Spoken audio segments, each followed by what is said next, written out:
ஆனால் ஒன்றை மட்டும் கூறிக்கொள்ள ஆசைப்படுகிறேன். மிரட்டல் என்பதையெல்லாம் நான் மிட்டாய் சாப்பிட்ட வயதிலேயே எதிர்கொண்டவன்.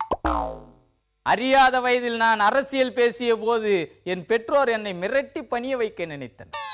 ஆனால் அந்த மிரட்டலுக்கு அடிபணியாததால் தான் தற்போது உங்கள் முன்பு நின்று கொண்டிருக்கிறான் இந்த இடிதாங்கி.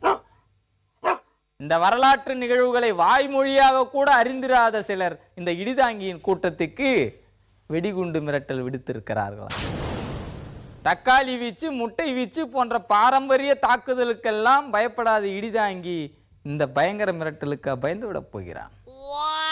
இந்த இடிதாங்கிக்கு இம்மி அளவு இம்சை நேர்ந்தாலும் இதயம் கொதிக்கும் இளைஞர் படை முன்னே இருக்கிறது. எனக்கு பின்னால் ஒரு ஊரே இருக்கிறது என்று தான் சொல்லுவார். ஆனால் நான் அடித்து சொல்லுகிறேன், எனக்கு முன்னால் ஒரு மாநிலமே மடை திறந்து நின்று கொண்டிருக்கிறது. ஸ்டேட். எனக்கு வரும் ஆபத்தை முதலில் அவர்கள் எதிர்த்து தவிடுபொடியாக்கி பின்னரே எனக்கு தகவல் கொடுப்பார்கள். அப்படி எனக்கு தெரியாமலே தான் இந்த வெடிகுண்டு மிரட்டல் குறித்தும் காவல்துறைக்கு தகவல் கொடுத்திருக்கிறார்கள் என் கட்சியை சேர்ந்த காட்டார்கள். காவல்துறையினரின் சோதனையில் இந்த மேடையில் மூளையில் ஒரு பார்சல் கிடந்தது கண்டுபிடிக்கப்பட்டிருக்கிறது. பார்சலை வைத்து என்னை பார்சல் செய்ய நினைத்தவர்கள் இந்நேரம் வியர்த்து விறுவிறுத்து ஓடி இருப்பார். அந்த பார்சலை வெடிகுண்டு நிபுணர்கள் ஆராய்ந்த போது அது அழித்து ஒழிக்கும் வெடிகுண்டு அல்ல, வெடித்து ஒழிக்கும் ஓலை பட்டாசு என்பது தெரிய வந்திருக்கிறது. அதில் கூட எனக்கு ஒரு சின்ன வருத்தம்.